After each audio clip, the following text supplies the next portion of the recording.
पल हमके याद आवता बलम के। रोजे रोजे हर पल हमके याद आवता बलम के।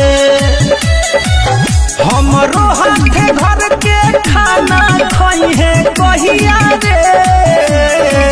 हमरो हाथे घर के खाना खई है कहिया रे। बहे जब जब पुरवैया रे याद आवेले सैया रे। बहे जब जब पुरवैया रे याद आवेले सैया रे।